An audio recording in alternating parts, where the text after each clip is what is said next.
Okay, remember that they're changing my voice. So other people's pictures are a lot more like they actually are and how they were before, things started changing dramatically.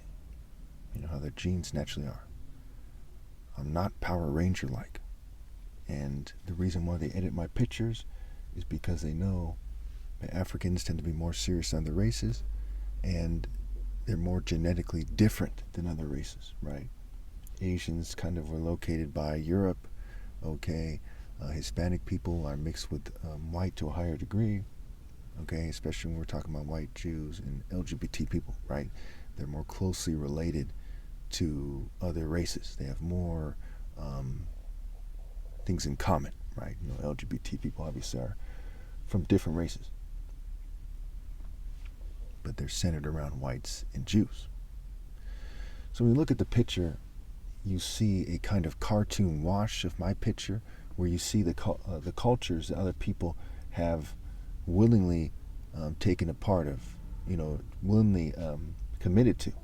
So they might not like it, but when given a decision, they committed to that way and that look. Where I did not. I did not agree to looking like a Power Ranger type of person. And this is key in understanding my story, especially for the playlist in chronological order. So you can tell by what I'm wearing and what's left of the picture that I'm much more sharp, okay, wise, much more righteous, have a lot more sense than other people. So when you look at that picture and you're not a complete groupie, you didn't drink the American propaganda Kool-Aid till you went crazy, right? The cup of the wine of insanity from Babylon, the cup of God's wrath, the cup of the blood of the saints. You didn't go crazy. You didn't go ritually mad, right? Those things make you crazy. So if you didn't go ritually mad, you should understand that the Royal African Falcon martial artist is much more wise than everyone else. And there's a bunch of crazed white and Jewish and LGBT supremacists who try to present themselves as smarter than everyone else. They say stupid things like trust science when scientists, for the most part, don't agree because they're trying to make it seem like people like them magically know better about life and what you should do. Unbelievably retarded. So look at the timeline of my life. I made some quick notes here real fast in less than a couple minutes to help you understand. By ages 2 to 11, I was already smarter than the typical adult is. I visualized myself as a hero and as someone aspiring to be a hero. I was very athletic for a young person. I spent a long time, swimming and playing basketball by the time I was, maybe 6, 7, 8, what have you. And I watched, Bruce Lee movies, had a video game on the Commodore 64, Bruce Lee video game, and I was very familiar with certain moves. By 12 to 16, the hero in me was really starting to show, and I made that song I talk about all the time that made it clear that I believe that following a deeper call was greater. And a lot of rappers beat around the bush. They say things like, I wonder if heaven got a ghetto and we got to start making changes. They don't say that phrase, deeper call. I say other people want to ball and ignore the deeper call, while other people who are rapping were emphasizing getting money and just talking about social change relative to being, like the choir boy for the church, being a cheerleader for the church or something. They didn't really say what actually needs to happen. So you could tell that I was much more wise than other people, and by the time I was 16, I deserved to have an adult woman more than every adult except for my father by that time. So part of why they're extremely jealous, editing my pictures, changing my voice, is because I'm very mature. If you think about the typical Jewish person, right, no offense to anybody, they tend to be smaller. The movie Elf is played by a Jew, right? Adam Sandler, Bill Gates, okay?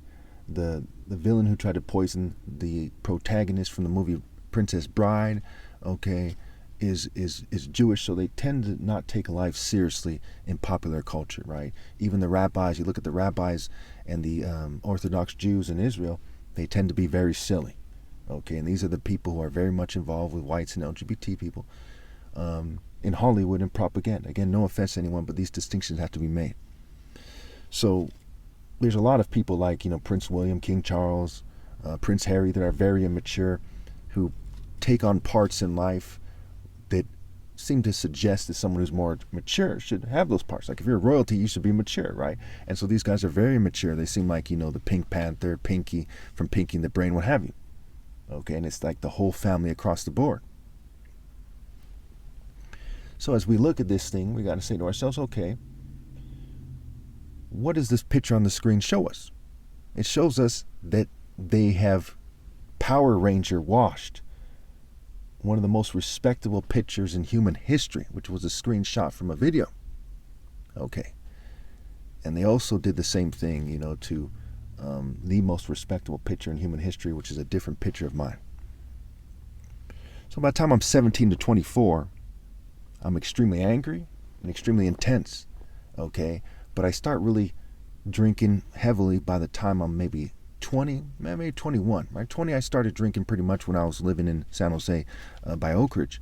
But it really starts carrying on as we get evicted, and I'm drinking at the time and smoking weed fairly, a moderate amount of marijuana and a lot of beer, right? Like a 12-pack a day.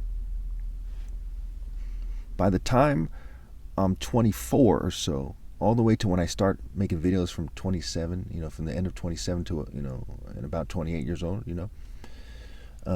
I was in love with my ex-fiance, okay, and she stayed with me for months to start with, and after a while she started leaving, and she'd leave for months or maybe a year and come back. So that carried on all the way till I was like 29, okay, and I started making videos at the end of age 27. So the videos were very much more respectable than everyone else's videos. But people weren't helping me. I was being sabotaged and covertly drugged. So the quality, just like in these recent videos, the quality was lacking at times, right? And they edited it to make it worse, right? They made it so I looked scruffy and weird far more than I looked in the original videos. And by 2014 or so, I started looking extremely handsome in the videos, and they stepped it up drastically, leading up to them temporarily blinding me in 2017, when I was about, I think I had turned 36 around that time, toward the end of the year.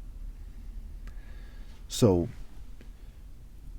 you can see that it's clear, right, that when people start acting like schmucks and they don't give you your rightful place, right, if the ducks in the story The Ugly Duckling start treating the swan like a schmuck, and the swan gets angry, okay, we can't blame the swan. We blame the ducks. Why are they so immature? Why are they so stupid? Why, as a group, are they raised so poorly that they're immature? A lot of people in Western culture would say, well, because they're kids. It's a stupid argument. Some kids are very polite and sensible and martial artists of sorts by the time they're, 8 years old. Okay, some kids fight wars. But because you raise your kids to be some kind of Toys R Us giraffe-like fool, you think that it's a good excuse to say, because they're kids. No, it's stupid. You raised them wrong, and your society is wrong, and your cultures are wrong. And that's part of what the picture on the screen shows you. It shows you that these females who look very attractive, they would reject me for their kind of corporate LGBT, white Jew, neo-colonial social norms. Okay, that have been impressed upon their groups. They're token minorities of sorts.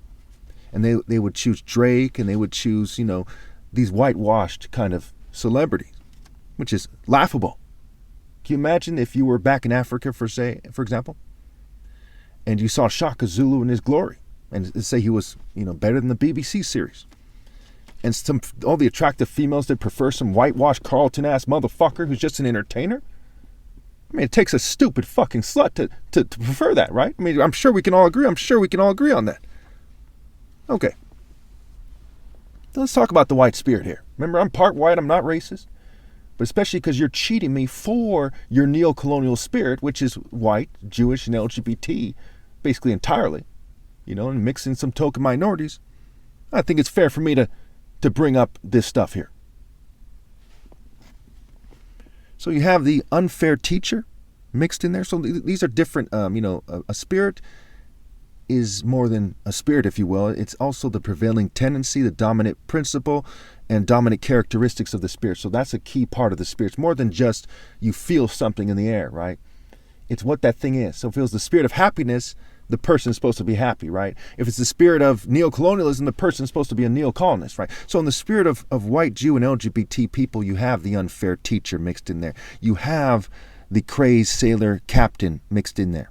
The arrogant politicians, the rich person with a psycho sense of entitlement mixed in there. You have the confused skater or the disoriented old man mixed in there. You have the fixated, really and, not or. You have the fixated pervert mixed in there. The sadistic child molester. The neo-colonial greedy person. All right, you have fakeness and shallowness, shallow people and fake people mixed in there. You have easily agitated types like a manager or something mixed in there. You have subdued damsel in distresses mixed in there, saying things like, we're not all like that, but they're subdued by these other evils. You have the masses of turned out goofy people mixed in there. You have the Mad TV faces, the Purge movie faces mixed in, those masks, those sarcastic faces, sarcastic people. You have bitch-ass motherfuckers other than what I just named mixed in there. You have assholes. You have not a single known true virtuous man mixed in there. Not a single known white person, white male, was a virtuous man. Now, I'm not saying this out of racism. I'm not racist. It's just the facts. Name one. Daniel Boone, wrong. George Washington, wrong. Name one. Who would it be? Not a single white person is known to be a virtuous person. And keep in mind, you have to be in the divine order to truly be virtuous. But all of them kind of upheld white culture. Even, some of these abolitionists. Why are they doing it? Well, you have people who speak out against racism to this day. They speak out against human trafficking, all kinds of stuff. But they accept the boundaries of white culture, which means they're in that white spirit.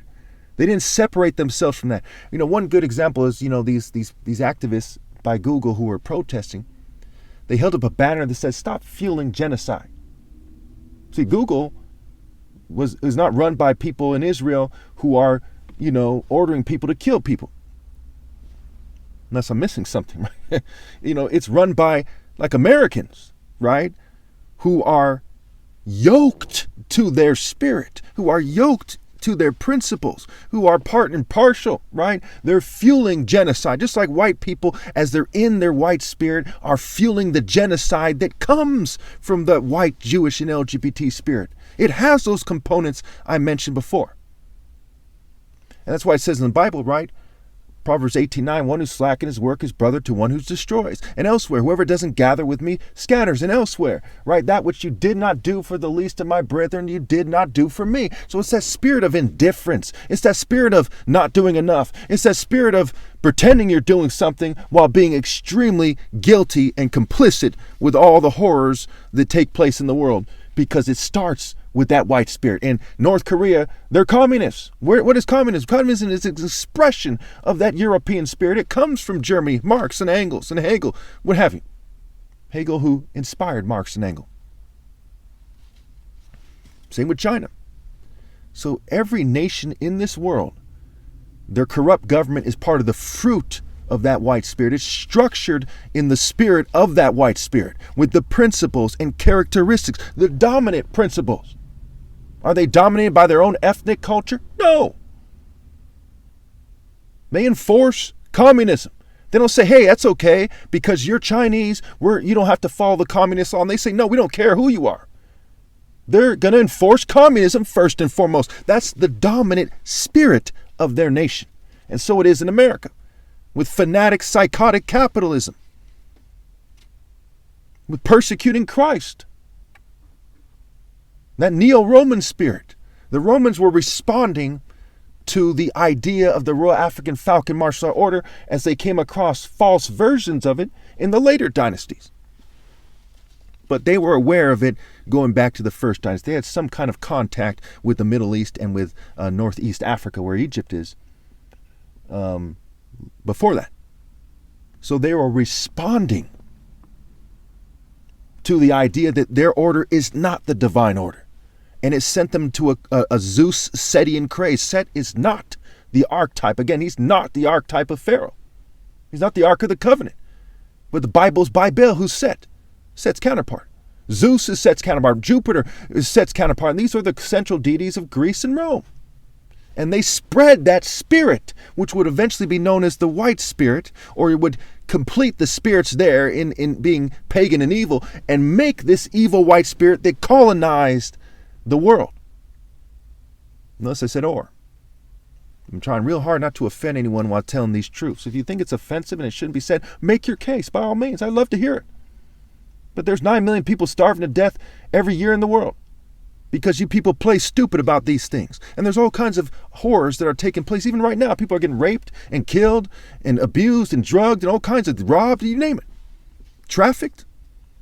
You think white denial's the answer? In the most toxic form, which is denying the truth coming from the most righteous person ever possible,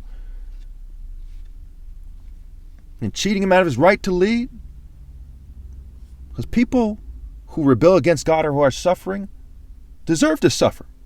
One can at least make a strong case to that effect.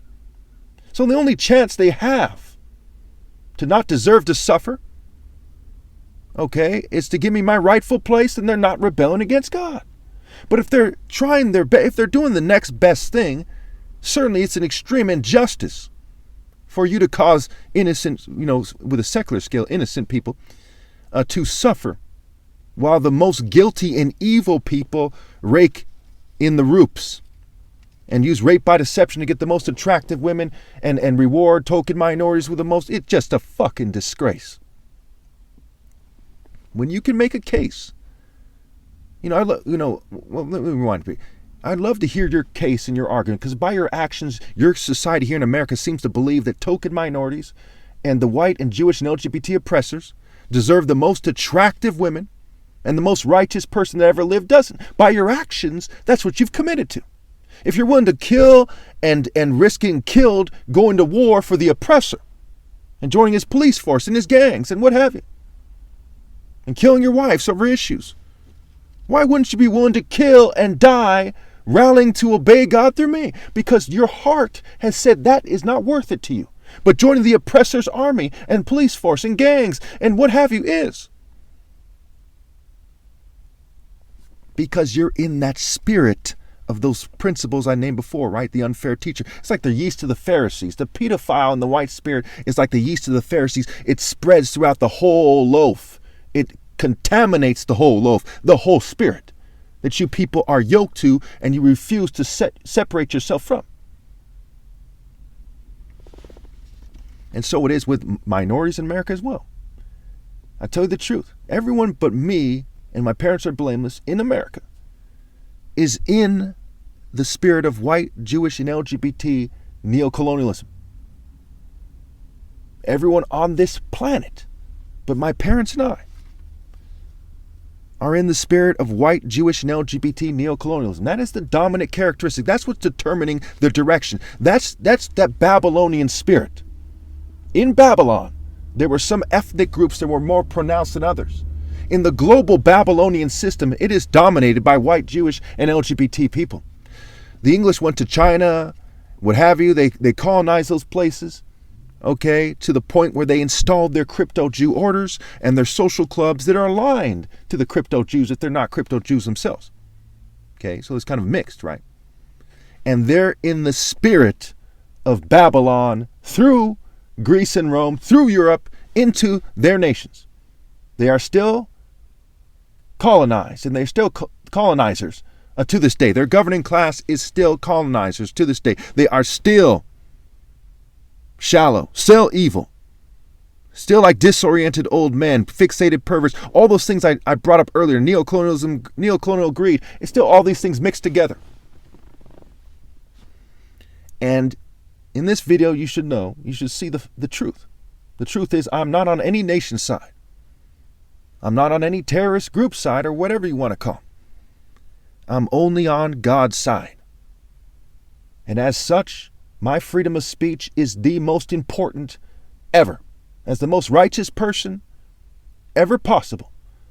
My freedom of speech, my freedom of religion, my freedom of expression is more important than all of yours put together. Because how do you use it? You use your freedoms to reinforce white supremacy, Jewish supremacy, and LGBT supremacy. Thank you.